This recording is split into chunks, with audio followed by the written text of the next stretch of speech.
Hello, everybody, and welcome back to my channel. My name is Claire Fraise, and I am an award-winning young adult author who makes videos on this channel sharing the actionable writing tips that helped me make my own writing better.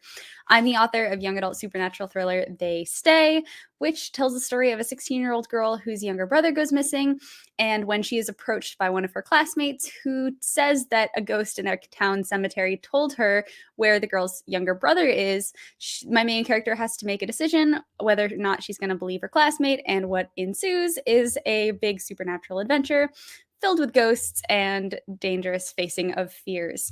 It is the first in a series. The second book in the series is out. It's called They Whisper. I also published my debut novel while I was in high school, so I make a lot of videos on this channel sharing my experience as a teen writer. I'm not a teen anymore, but I was once upon a time, not that long ago, really. Share my experience and also interview other teen authors. So if you are interested in any of the craft-related videos that I make, kind of sharing all of the favorite things about writing that I learned as I was learning how to write, that opened my eyes to certain elements of writing or helped clarify things for me, hit that subscribe button and like this video. And today I have a very fun video for you. I'm doing a Q&A video. So a couple of weeks ago, I asked if any of you had any questions about writing that you wanted me to answer, any issues or problems that you were encountering with your current works in progress. And I got some really interesting answers. So I made a first video in this style not too long ago, and now I'm making the second video, including questions that I couldn't get to in my first video. So I have some very cool questions today. I'm going to put in timestamps after this video is recorded. So if you are interested in one of these questions, you can skip right to that section and not have to watch all of them. And without further ado, subscribe and let's get started. So our first question is, how do you write realistic dialogue? I love talking about character voice. This is something I think about and work on a lot because so many different things go into character voices. Sentence length, sentence structure, word choice, every single little tiny one of these decisions together creates a different sounding voice for each of your characters. And because I write in first person point of view and I write from multiple point of views, this is really important in my books. So this also bleeds into dialogue. Even if you don't write in multi-POV first-person POVs, you still need your characters to sound different when they talk, because not every single character is going to sound the same, and not every single character is going to sound like you. So there are a bunch of different things that you can do to work on character voice. This is something that I am still working on. This is not something I have mastered by any stretch of the imagination, but these are the things that I'm doing that are working and helping me. It's also, before I get into some of these tips, important to remember that dialogue should not sound exactly like speech in real life. It's not supposed to sound like real life speech, filled with ums and likes and often pointless filler that doesn't actually advance your story. Dialogue in fiction has to do one of two things. It either has to reveal character in some way, or it has to advance your plot in some way. You don't want a bunch of dialogue sounding exactly like how people talk in real life, because people are going to get bored when they're reading, especially since, in this day and age, people's attention spans are not what they used to be. So you want to make sure that all of your dialogue is purposeful. And once that is out of the way and all of your dialogue is purposeful, you want it to sound different. So here are a couple of things that have worked for me in the past when I've tried to differentiate character voice. I actually just did a lot of work on this morning. I am just starting work on the third book in my series right now. And just to remind myself and jog my memory, because I'm now writing in these 4 points of view a lot, and they're a little bit more balanced. I took a bunch of different paragraphs from each of the first moments that they each have in the book, and I just have that in a separate document, and I am working on creating a whole list of rules for each of the characters and really diving into what makes each of their voices unique. So this is kind of fresh on my brain. So the first thing that you can do is you can write character monologues. You can free write thinking from the point of view of that character. You can pick some kind of subject. Like, I remember when I wrote the monologue from the point of view of the main character of my book, They Stay, I had her talk about her relationship with her younger brother and recount a memory that the two of them had together. And I just kind of word vomited into this Word document and tried to imagine her saying it. Like, I imagined her talking to her boyfriend who she'd been dating for 3 weeks and telling him about this memory and really trying to picture it like a scene in a movie in my head, and pretended like I was eavesdropping and listening in on them. And I just wrote this monologue. And that really helped me start to figure out some of the things that her voice was doing. It wasn't where the process ended for me, but it was a good way to just start thinking about voice. And especially when I did that for the other main point of view character of my book, the differences in their speech started to come to me and I started to recognize them a little more. Another thing that you can do is you can make a list of catchphrases that all of your characters say. So I know that, me personally, there are some things that I will start saying, like little tiny phrases, or, I'll notice it in my friends and family members. Maybe if they start hanging out with a new friend, they'll pick up a new catchphrase and then they'll start saying that catchphrase a lot.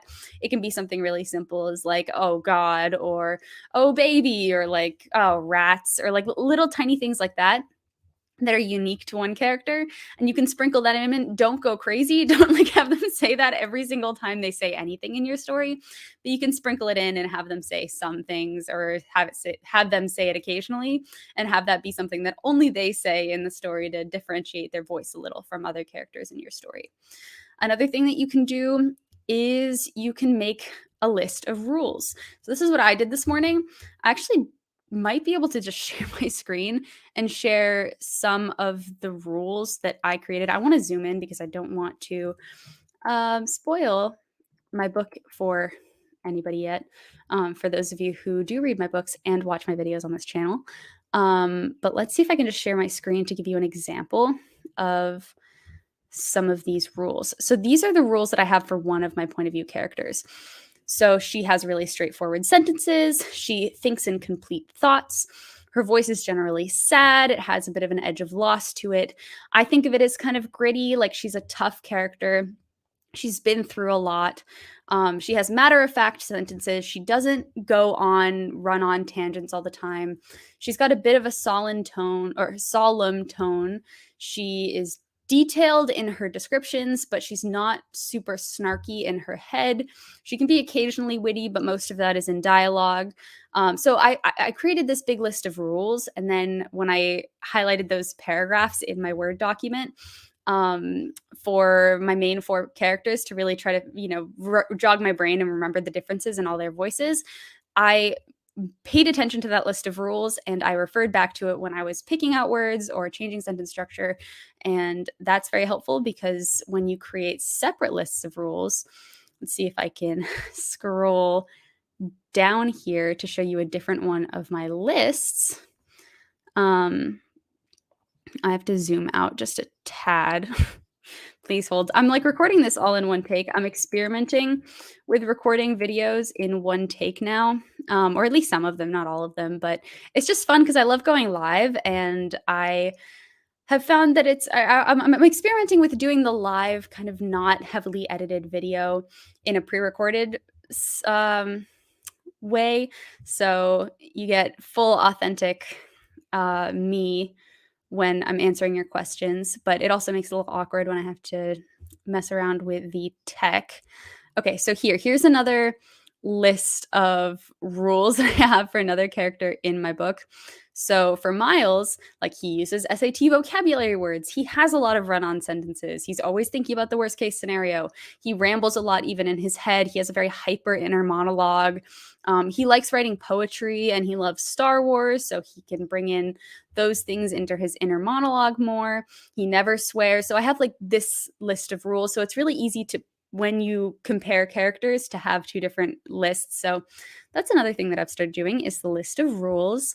Another thing that you can do, what I used to do, or what I still do when I edit, is that I will highlight every single line of dialogue from like my main 4 characters once I'm in the editing phase, like after I've written everything.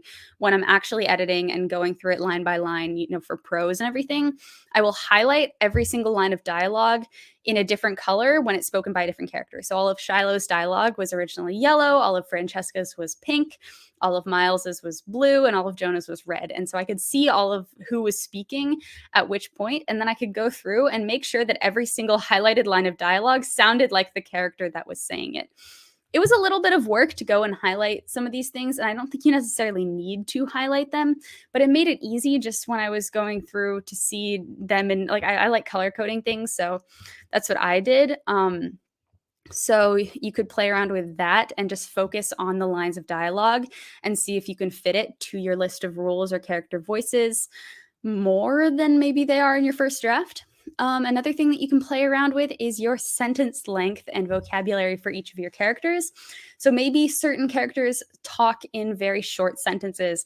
Maybe certain characters have bigger vocabularies than other characters. Like my character Miles is really very academically minded, and he was studying for the SATs kind of when this happened, and was very like, he very much values that and values having a big vocabulary. So he uses longer, more pretentious words than his best friend, who speaks in short, matter-of-fact sentences, who swears a lot, who uses a lot more slang and just, talks a lot more casually. So the two of them sound very different when they're explaining things. And that's always fun to do too, when you can just kind of pick like, okay, this character is going to have really long sentences. This character is going to have much shorter sentences. Obviously, you don't only want long or short sentences because then it'll get tiring to read, but closer, it leans in one direction. Another thing that you can do is that you can listen to YouTube videos of people talking. I've started doing this too, especially because I have characters in this book that were, because it's a ghost story, so I have characters that grew up like in the early 1900s, and so I found interviews of people like on YouTube that were like, or of young people in like 1930, and they were just talking about fashion and women's clothing, and I just wrote down all the little things and turns of phrases that I heard in that YouTube video in a separate Word document, even little very subtle things about the way that they commented on certain things. So that can be very helpful if you just really pay attention to the way that people talk. You can also base characters off of people that you know. That is a really fun way to differentiate voice. If you have somebody that you know who has a very distinctive voice and you're reading your story and you want your character to sound like that person, you will have a pretty good inner sense when you're reading the dialogue of whether or not that's something that person that you know would say.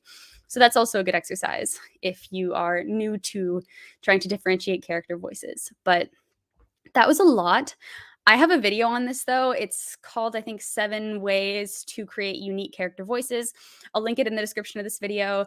Go check it out because I go into more detail about all of this stuff in that video. But it's very exciting. I love thinking about voice. It's so challenging.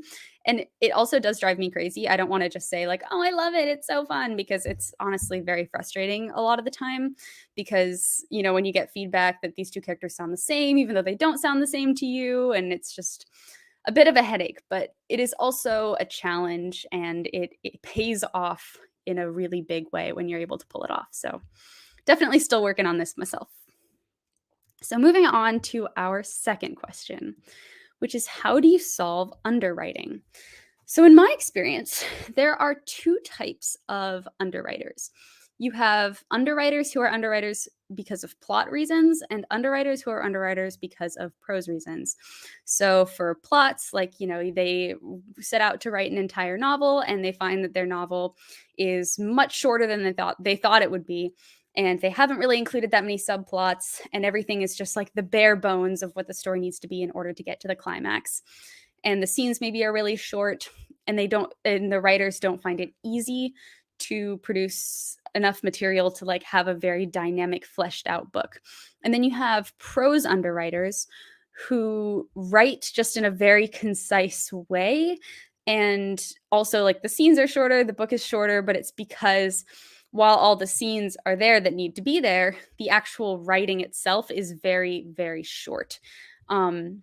So I think you have to approach both types of underwriting a little bit differently depending on which one or which camp you fall into. So I think if you were an underwriter because of plot, One thing that you can do and play around with doing, which I love and talk about on this channel all the time, is creating a plot grid.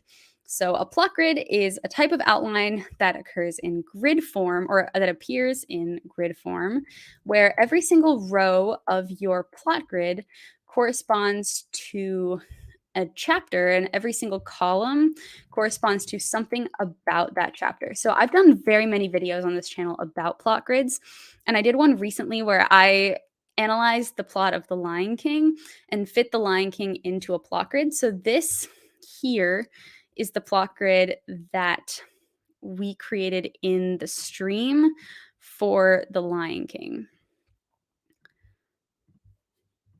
Okay, so as you can see, you don't really need to be able to read it, but every single column here, like this column corresponds to the chapter number, this one corresponds to the plot point, this one corresponds to the time, the plot, and then these are some subplots in The Lion King. And this corresponds to just like a scene kind of in the movie. So this is a general synopsis of what happens in the scene, and these are different times that the subplots are mentioned in these different scenes. So what's really great about these plot grids is that you can track each of your subplots individually. So if you find that your plot may be on the shorter end, or you feel like you're underwriting and you're not including all the things that you want to be including, let's say that you have a completed draft of a book, but it's very short. What I would recommend doing is going and fitting all of the elements of your book into a plot grid and seeing where the gaps in your story are. So plot grids make it really easy to see kind of where there are lots of blank spaces. So for example, like the Simba and Nala romance is mentioned here, but it's not mentioned for all of these chapters here. And like that's kind of a big blank space in the time of the story. So if you are an underwriter and don't feel that your story is developed in the way that it could be, I would recommend going and examining your plot and subplots and seeing where there are maybe some gaps and where you could maybe add some more scenes in that further develop the story arc of your subplots or plots. So if there are any gaps, you can fill them in. If there are any opportunities for development, you can do that. You can add subplots maybe, and you can do that in the plot grid too. You can add like a subplot in another column, and that can be another way that you can flesh out your story more. So that is what I would recommend doing if you are a plot underwriter. I also definitely would try to make sure that you have characters with completed arcs. I know a lot of the times writers will have characters that might not change over the course of their stories. So, you know, the character that is one way at the beginning of the book is going to be the exact same way at the end of the book. You don't want to do this. You want to make sure that all of your characters are one way at the beginning of the story and change and develop into a different version of that character at the end of the story. And bonus points if that change is necessary for them to overcome or to get the goal and get the thing that they want out of the story, whether that's to defeat the villain or complete a quest or anything like that. Them growing as a character is necessary in order for them to do that. So make sure that all of your characters grow and change and have completed arcs. And you can also track that in subplots. You can, or in plot grids, you can make a separate column for your character arcs. If you're interested in learning more about plot grids, I talk about them at length in many of my videos. I have a video called How to Outline a Book Using a Plot Grid. I have an example of outlining a book using a plot grid. And then I have the 1.5-hour live stream that I did dissecting the plot of The Lion King and fitting it into a plot grid. So definitely check that out if you are interested in plot grids. So now moving on to if you are a prose underwriter, I would recommend, so also full disclosure, I am an overwriter. I am not personally an underwriter, so I have never personally dealt with this problem, but this is what I would recommend if, you know, an understanding what makes somebody become an underwriter and also hearing my friends who are underwriters talk about it. But if you're a prose underwriter, I would really focus when you're writing scenes on your 5 senses and try to imagine what it feels like to be in that moment and in that scene. Like, what are your characters seeing? What are they smelling? What are they touching? Is it raining? How does the rain feel? Are they getting wet? Are they cold? Are they shivering? Are they getting goosebumps? Like, really try to make the scenes physical and try to conquer the white room syndrome that I think plagues a lot of underwriters, where, your characters are doing something in a scene, but it's really unclear where they are and what is happening around them and how that's affecting them. So focus on the senses, try to imagine your character's experience like you're watching the scene in a movie, and that might help it come to life a little bit more. So I hope that helps. Let me know if it does. I'm not an underwriter, so I can't speak to this from personal experience, but this is what my friends have said and other authors who I've spoken to about this. So yeah, all right. Moving on to our third question, which is, I want to do multiple POVs, but I feel like I have too many. But only choosing a few feels like I'm leaving out parts of the story I want to tell. Okay. So I write in multi POVs as well. I write thrillers. They have 4 points of view. I think technically only 3 points of view up until now in the series, but in book 3, all 4 of them are included. I think that, this is also, I know nothing about your story, so I can't really make a detailed, specific recommendation. As kind of a PSA, if you want to submit a question to any of my Q&A videos, please be as specific as possible. Tell me a little bit about your story. Explain to me the background so that I can give you better advice, because I can't really give you super great advice on your story specifically if I don't know what it's about. So I can do my best to give you general advice that might cover a bunch of different types of story. But yeah, please, specificity is key. I love specificity. And I also think it makes it more fun to watch these videos if you get to hear very specific questions and get to hear a little bit more about the stories that people are writing. So yes, please be specific. But that is not too, this was also a fantastic question. I don't want to make it seem like it was a bad question, because it was a good question. But okay, so from a general standpoint, I think you want to make sure that you limit your POV characters, because you need to make sure that you allow each of your POV characters enough space to connect with readers. So you don't want to have 12 POV characters in a book that's 100,000 words, because each of these POV characters are not going to have that many chapters. And I think it takes a little while for readers to connect to characters in books. I know, at least for me, even characters that are really compelling, I don't really care until I'm about, maybe a third of the way to halfway through the book, and then I really care about them. So you want to make sure that you give them enough airtime to allow them to make that connection to the reader and make the reader want to continue reading your story. So I've heard that a general rule of thumb is you want to do maybe 4 to 6 characters, but not too much more than that. 4 to 6 is the upper limit. Obviously 3 is good, 2 is good, 1 is good. Of course, it's not dual POV, that's single POV. But I think the upper limit is around 4 to 6. That's just what I've heard said around.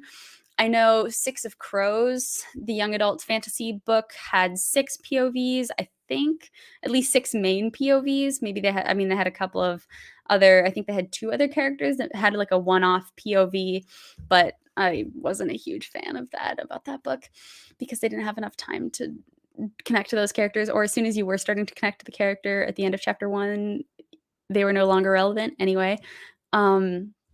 So I think for you to determine how many point of views would be too many for your book, I would examine the role that every single POV has in your story, and you need to ask yourself why you need those POVs in order for you to bring your story to life. I know it's tough, if there are parts of the story that you like that you might not be able to include if you don't include a certain POV, but you also have to make sure that those elements that you like, you don't just like, that they're necessary for the readers to know in order to tell the story. Yeah. Unfortunately, you have to do a little bit of killing your darlings in writing. I had to let go of some of those too when I did in my book They Stay, when I was writing it. There were a couple of scenes that I wanted to include from other characters' POVs, and I just had to cut it down. I honestly, in hindsight, needed to cut it down even more than I did, but Alas, alack. I also think that you need to ask yourself maybe if you can include the events that you want to include through somebody else's POV. You also have to remember that every single POV that you include in a book has to have their own unique character voice. So that is a lot of different characters, a lot of different journeys, and a lot of different voices to juggle. So you don't want to bite off too much, I think, depending on your story. I know fantasy often is multi POV. I know some thrillers are also POV. I know a lot of domestic thrillers are dual POV, but I haven't seen a thriller that is like 6 points of view. I've seen a couple that are like 4 points of view. So you have to figure out whether it's really necessary for your story. My book has four, Six of Crows has six, One of Us is Lying has four. You have to figure out whether it's right for your story. But if the person who wrote this question is watching this video, comment below and tell me a little bit more about your story, and then we can revisit this in a future Q&A, because if you are a little bit more specific, then I might be able to give you some more specific advice about your story in particular. So yes, I hope that helps, although it probably didn't because I couldn't be that specific. So you be specific and then I'll be specific, and then we will figure out how many POVs is probably best for your story. All right, so moving on to our fourth question, which is, how do you write a good horror story? I think I made a bit of a typo when putting this question in. Oh, well. Maybe I should fix this because we'll have to look at this. I don't even know if I can fix it at this point. Oh, well, we're just going to look at it. So how do you write a good horror story? So I love talking about horror, and I make a lot of videos on this channel talking about horror. So if you haven't watched my how to write horror videos or how to write a ghost story videos, I would definitely check those out. I've also done, like, last Halloween, the week leading up to Halloween, I had an interview with a young adult horror author every single day up until Halloween. And that week was so cool and mind-blowing for me. I was able to talk with so many amazing writers, and all of those interviews are on my channel. So I've had authors like Kat Ellis and Kat Winters and Emma Berquist and Dawn Kurtagich, and just so many awesome people. So if you want to learn how to write horror, I definitely go check those out. But I have a bit of a theory when it comes to horror, and a way that I think about what makes writing truly scary that really resonated with me when I heard it, or when I heard it / came up with it and synthesized it in this way. And that is that every single horror story, in order to be scary, needs to include four things. First, it needs to include the feeling of include the unknown in some way. So your characters cannot fully understand what's happening. There are a lot of unknown elements in their world. They don't know if they're going to survive a situation. They don't know what is attacking them. They don't know how to escape something. There's just a level of not knowing how to get out of a situation when it is happening, which is why supernatural horror is really scary. Like, if you have a ghost possessing your mind, you don't really know how to fight the ghost. So that is one of the elements. The second thing that you need in order to make your writing scary is you need to have your characters feel powerless against the threat. So this is also like in supernatural horror, like if you're possessed by something and you don't know how to kill the ghost, then you are going to be more powerless against that threat than you would be otherwise. Or, if you if you're trapped someplace, like if you're in a haunted house and all the doors are locked and you can't escape, you are powerless against these supernatural threats. That's very scary because you can't do anything to defend yourself, really, if you're completely powerless. The third thing that you need is a level, or is to incorporate the uncanny valley somehow. And the uncanny valley is that feeling when things are not quite right, but you don't understand why. So, like, something is almost right, but not quite. And it creates this feeling of uncertainty and dislike and discomfort inside of you when you're reading about it or watching it. So this is really great when, you have monsters that look almost human but aren't quite, or it's like a familiar town but something's off about it and you don't really know what it is. This makes your readers feel unsettled, which leads them to be more vulnerable when, these big things like the unknown and powerlessness and creepy things start happening and your characters are in danger. And then the fourth thing that you need is the threat of brutality. So I think when you combine all of these things, like, the threat of brutality, if someone is chasing you through a corn maze with a chainsaw, you are really afraid of being hacked to death with a chainsaw. That is a big threat. You are going to run really fast to escape that chainsaw. That is a pretty powerful thing. So if you're able to combine all four of these things, that is what I think makes a story really scary. If there is a level of not understanding what it is, of the characters being powerless against it, and also being really afraid that something really terrible is going to happen to them, then I think you have a really scary story. I explain this in a little bit more detail and give examples in my How to Write Horror video. So I will link that in the description of this video. I should honestly be making a note of all the things I need to link in the description of this video, if you want to dive deeper into that. So yeah, I love talking about horror though. So let me know if you have any horror questions, any horror writers, because I will talk for a long time about horror. And our fifth and final question is, how do you fill the small gaps between the main storyline to give depth to side characters or main characters? So this is a question about character arcs. And I talked about this a little bit already, so I don't want to make this video much longer by talking about things I already talked about earlier in the video. But I think it's really important to make sure that your characters all grow and change in some way over the course of the story. So they're not the same person at the beginning of the story as they are at the end of the story. This is really important because you don't want to have cardboard cutout characters. You want them to be organic. You want them to be interacting with the conflict in some way that affects them as a person. I think that that's why everybody connects to stories, and that's really what stories are. It's like these events that happen to people and how those people are able to change and grow and overcome these challenges. So because you need your characters to change, you need your characters to have some kind of arc. And so I think a very good way to think about character arcs is in this same like story arc.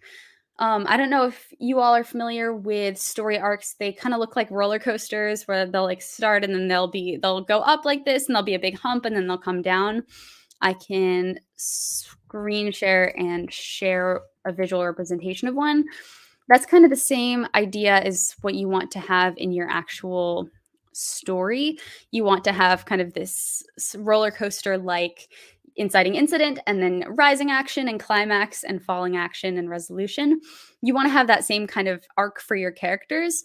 So, your character starts out as one person and they have an internal conflict. Like, let's say the story is about a character who's really shy and they have to embark and using actually a story that I used to love as a kid.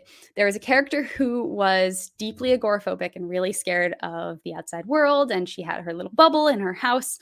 And then there was a call to adventure where there was a kid who needed help on this like island, and she reached out to this person because this person was somebody that she kind of kind of respected in a interesting way.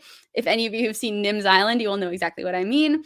And this character has to exit this bubble and go save this girl. So she goes on this huge big adventure. Like, she's really terrified of even leaving her house, and she has to like go on these boats and like go on these rescue missions and doing all this stuff. It's been a while since I've seen it, but that's a really great example of this change. Like, she starts out being really scared of everything, and she ends the story just becoming this kind of like action hero that can save the day.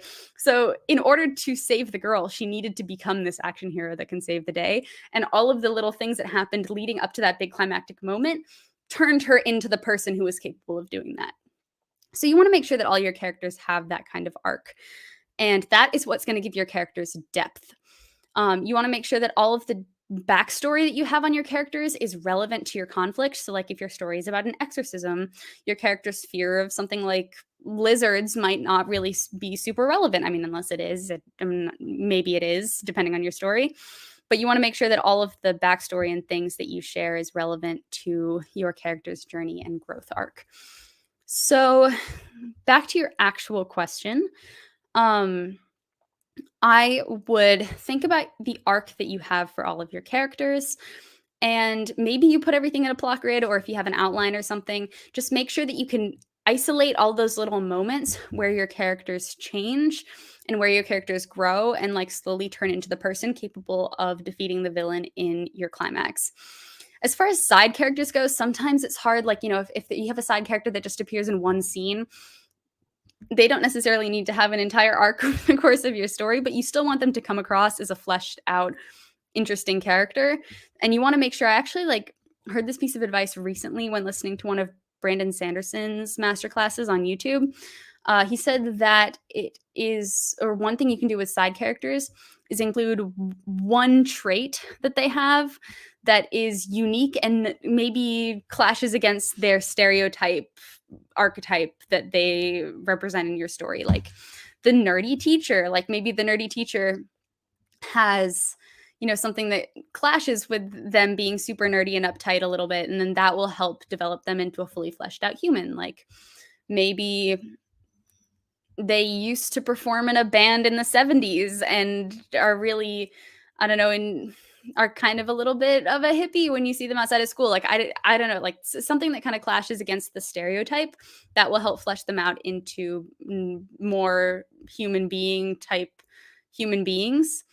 I think that's how you would try to fill in the gaps, and you have to figure out like where in your story you can actually include little moments like that. You don't want to, in the middle of your climax, you don't want to take your readers out of the climax to like learn a little bit about, one of your characters' backstories that's relevant to the main plot, or you have to make sure that you put it in the right place. But that's how I would approach it, making sure that all the really important characters have their full arcs and time to develop.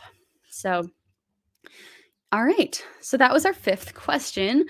That's it for this Q&A video today. If you enjoyed this video, make sure to like it and to subscribe to my channel. I make lots of videos on craft, sharing my personal experiences and things that helped me grow and learn and develop as a writer. Also, if you enjoyed this video, comment down below and let me know if you have any questions that you're dealing with right now in your current work in progress. Are there any character issues that you have? Are there any pacing questions that you have? Give me a very specific question, maybe with like an example in your story, and I would love to talk about it in a future Q&A video. We can dissect it and try to figure out how to move forward and help you overcome your problem. So thank you all so much for watching. I hope you have a fantastic week, and